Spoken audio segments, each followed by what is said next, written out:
મારા પતિના અવસાન પછી મેં મારી કરિયાણાની દુકાન પોતે સંભાળવાનું શરૂ કર્યું.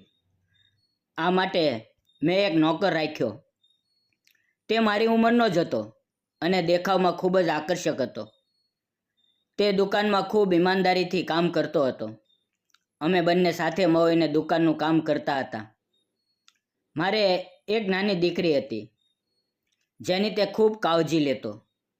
એક વખત તેને દુકાનેથી નીકળવામાં ઘણી વાર થઈ ગઈ. રાતનો સમય હતો, તેથી મેં તેને કહ્યું, આજે આટલી રાત્રે ન જા, અહીંયા જ રોકાઈ જા. તે રાત્રે તેણે મારા ઘરે જ રોકાવાનું નક્કી કર્યું. તો મિત્રો, મારું નામ અશ્વિની છે. હું દેખાવમાં ખૂબ જ સુંદર છું. હું એક ગામમાં રહેતી હતી. અમારા ઘરની હાલત ખૂબ જ ગરીબ હતી. મારું ભણતર પૂરું થયા પછી મારા ઘરવાળાઓએ મારા માટે લગ્નનો સંબંધ શોધવાનું શરૂ કર્યું. મારી માટે એક સારો સંબંધ આવ્યો જે તાલુકાના શહેરમાંથી હતો. યુવાન, દેખાવમાં ખૂબ સારો હતો અને ગ્રેજ્યુએટ હતો. પરંતુ તેના ઘરની સ્થિતિ સારી હોવાને કારણે તે કોઈ નોકરી નહોતો કરતો. તેના ઘરે પોતાની કરિયાણાની દુકાન હતી જે તે ચલાવતો હતો. પછી અમારા લગ્ન નક્કી થયા. લગ્નમાં હું ખૂબ જ સુંદર લાગતી હતી. લગ્નમાં આવેલા બધા લોકો મારા ખૂબ વખાણ કરતા હતા. અમારી જોડી ખૂબ પ્યારી લાગતી હતી. લગ્ન પછી અમારી પહેલી રાત ખૂબ આનંદથી પસાર થઈ. અમે બંનેએ એકબીજાને ખૂબ પ્રેમ કર્યો. આમ જ અમે આગળ પણ એકબીજાને પ્રેમ કરતા રહ્યા. થોડા મહિનામાં મારા પેટમાં બાળક ઉછરવા લાગ્યું. હવે જોતજોતામાં 9 મહિના પૂરા થઈ ગયા અને એક દિવસ મારા પેટમાં દુખાવો શરૂ થયો. પછી મેં એક સુંદર દીકરીને જન્મ આપ્યો. તે 2-3 મહિનાની હતી ત્યારે મારા પતિની તબિયત બગડી. તેમને હાર્ટ એટેક આવ્યો અને તેનું અવસાન થયું. તેના અવસાનથી મારા જીવનમાં મોટો આઘાત લાગ્યો. હું ખૂબ એકલી પડી ગઈ. મારા સાસુ સસરા નહોતા. આટલી નાની દીકરી અને હું દુઃખમાં ડૂબી ગઈ હતી. મને સમજાતું નહોતું કે શું કરું. પરંતુ હવે દીકરી હાથમાં હતી, તેથી કોઈ પણ રીતે જીવવું જરૂરી હતું. તેના માટે મારે જીવવું હતું. થોડા દિવસ હું મારા માયકે રહી. 1 મહિના પછી હું સાસરે પાછી આવી. 2-3 મહિનાથી દુકાન બંધ હતી. મેં વિચાર્યું કે મારે દુકાન ફરી શરૂ કરવી જોઈએ. પૈસાની કોઈ ખાસ કમી નહોતી, પરંતુ નાની દીકરી સાથે રસોઈ બનાવવી, વાસણ સાફ કરવા અને દુકાન સંભાળવી ખૂબ મુશ્કેલ હતી. મારા ઘરવાળાઓએ સલાહ આપી કે તું કોઈ નોકર રાખ જે તને મદદ કરશે. મેં નક્કી કર્યું કે હું દુકાન માટે નોકર રાખીશ. મેં દુકાનની બહાર એક પાટિયું લગાવ્યું. તેમાં લખ્યું કે કામ માટે નોકર જોઈએ છે, ઈમાનદાર હોવું જોઈએ, સારો પગાર આપવામાં આવશે. લગભગ 1 અઠવાડિયું પસાર થયું, પરંતુ કોઈ આવ્યું નહીં. એક દિવસ હું દુકાનમાં બેઠી હતી ત્યારે એક યુવક, લગભગ 32 થી 33 વર્ષનો હશે, તે આવ્યો અને બોલ્યો, મેં તમારું પાટિયું વાંચ્યું, મને કામ જોઈએ. મેં તેની સામે જોયું. તે દેખાવમાં ખૂબ જ સુંદર હતો. મેં તેને પૂછ્યું, તારું નામ શું છે? તેણે કહ્યું, મારું નામ શેખર છે. મેં પૂછ્યું, તને લખતા વાંચતા આવડે છે? આ બધું કામ તું કરી શકીશ? તે બોલ્યો, હા, હું ગ્રેજ્યુએટ છું. હું બધું કામ કરીશ. હું હિસાબ કિતાબ પણ બરાબર રાખીશ. મને બસ કામની જરૂર છે. મારા ઘરની હાલત પણ સારી નથી. મેં કહ્યું, તને 10,000 રૂપિયા પગાર મળશે. તે બોલ્યો, ઠીક છે. મેં પૂછ્યું, તું ક્યાં રહે છે? તે બોલ્યો, હું તમારા પડોશના ગામમાં રહું છું. જો તમે ઈચ્છો તો હું મારું આઈડી પ્રૂફ પણ બતાવી આપું. મને તેના પર ભરોસો થયો. મેં તેને કહ્યું કે તે બીજા દિવસથી કામે આવે. પછી મેં કહ્યું, કામે સમયસર આવવું પડશે. સવારે 9 વાગ્યે આવવાનું અને સાંજે 6 વાગ્યે જવું. તેણે કહ્યું, ઠીક છે. તે મારું ખૂબ સન્માન કરતો હતો. બીજે દિવસે મેં તેને દુકાન કેવી રીતે ચલાવવી, ગ્રાહકો સાથે કેવી રીતે વાતો કરવી, વજન કેવી રીતે તોલવું, હિસાબ કેવી રીતે રાખવો, આ બધું સમજાવ્યું. તે હા કરતો અને કામમાં લાગી ગયો. અમારું ગામ મોટું હતું, તેથી દુકાન પર ઘણા ગ્રાહકો આવતા. સારી કમાણી થતી હતી. હવે તે ધીરે ધીરે સારી રીતે કામ કરવા લાગ્યો. મારા માથેનો ઘણો બોજ હળવો થયો. હવે મારે ઘર તરફ ધ્યાન આપવાનો સમય મળતો હતો. મારી દીકરીને સમય આપી શકતી હતી. શેખર કામમાં રચ્યો પચ્યો થઈ ગયો હતો. તે દેખાવમાં પણ ખૂબ સુંદર હતો અને મારું ખૂબ સન્માન કરતો હતો. હું સવારે ઉઠીને મારી દીકરીનું બધું કામ, રસોઈ બનાવવી, વાસણ સાફ કરવા વગેરે પતાવીને દુકાને આવતી. હું અને શેખર આખો દિવસ દુકાનનું કામ કરતા. તેની સાથે વાતો કરતા દિવસ કેવી રીતે પસાર થઈ જતો તેનો ખબર જ નહોતી. પરંતુ એક ખાસ વાત એ હતી કે તે બપોરે ટિફિન લઈને નહોતો આવતો. તેનું કારણ મને સમજાતું નહોતું. તે રોજ મને જુદા જુદા કારણો જણાવતો હતો. એક દિવસ મેં નક્કી કર્યું કે હું તેને સાચું પૂછીશ. મેં કહ્યું, હું ઘણા દિવસથી જોઉં છું કે તું બપોરે ભોજન લઈને નથી આવતો. આવું કેમ? ત્યારે તેણે કહ્યું, મેડમ, મારા ઘરની હાલત ખૂબ ગરીબ છે. જ્યાં હું અને મારી નાની બહેન નાના હતા ત્યારે અમારા માતા પિતા ગુજરી ગયા. બધી જવાબદારી મારા પર આવી. મેં જે કામ મળ્યું તે કર્યું, જેથી પેટ ભરાય.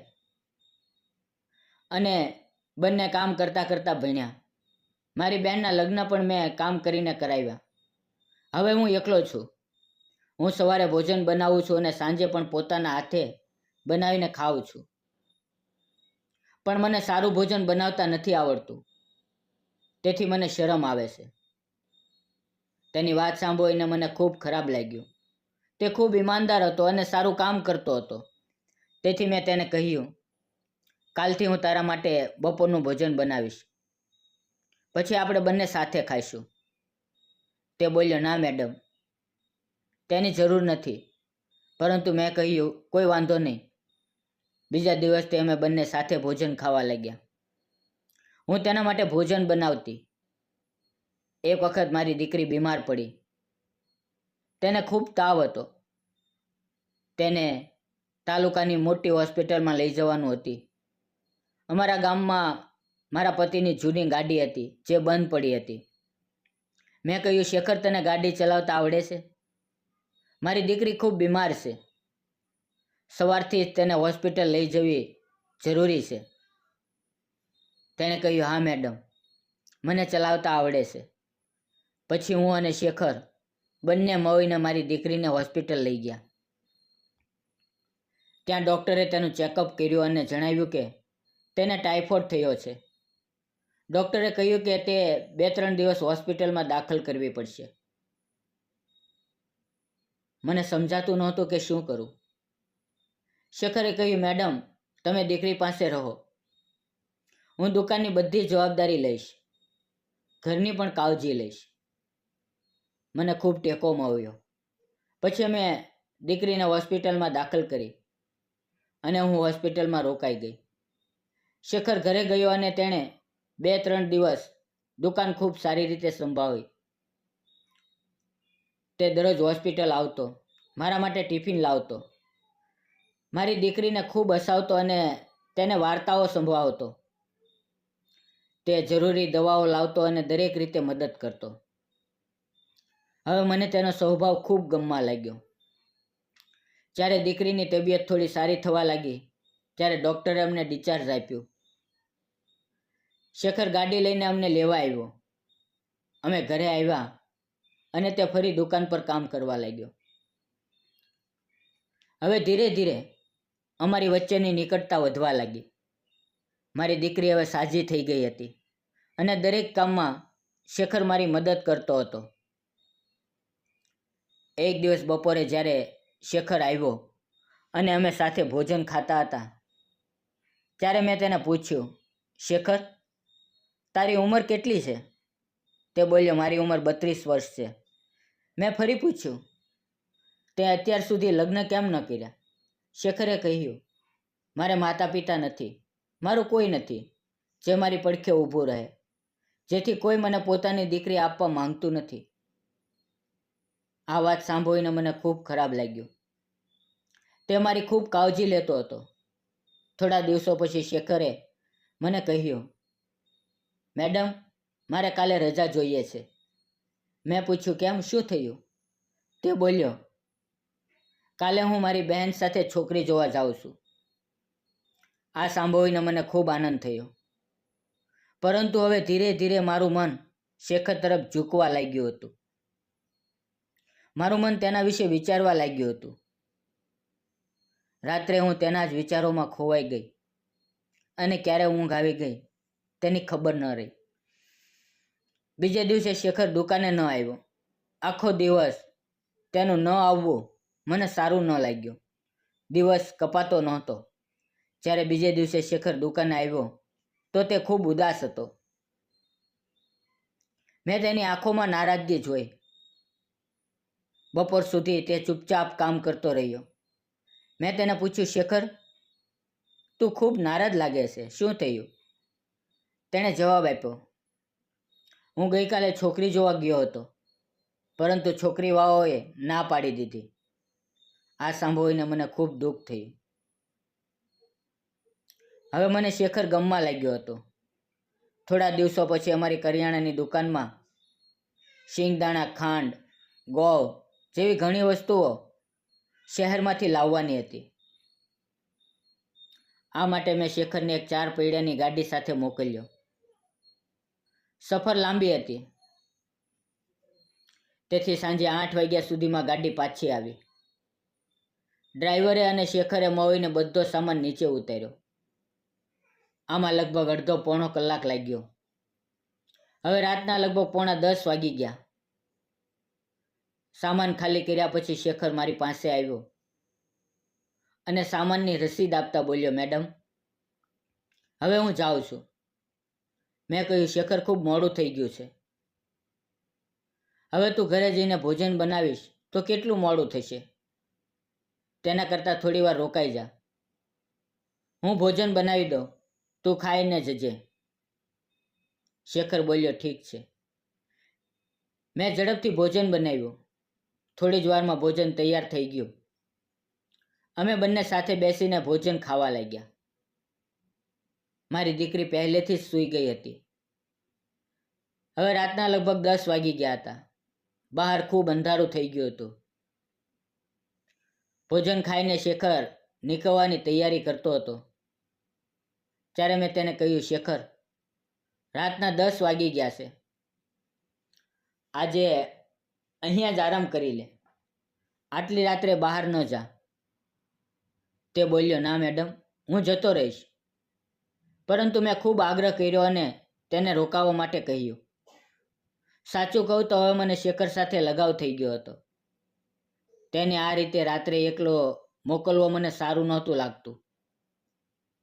અમારા ઘરમાં 3 રૂમ હતા. મેં એક રૂમમાં શેખર માટે પથારી ગોઠવી દીધી અને તેને ત્યાં સૂવાનું કહ્યું. હું મારા બેડરૂમમાં સૂવા ગઈ, પરંતુ આજે મને ઊંઘ નહોતી આવતી.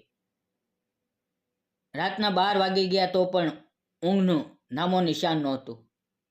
મને તરસ લાગી, તેથી હું ઉઠીને પાણી પીવા રસોડા તરફ ગઈ. હું રોજની જેમ જ પાણી પીવા જતી હતી, તેથી આસપાસ જોયું નહીં.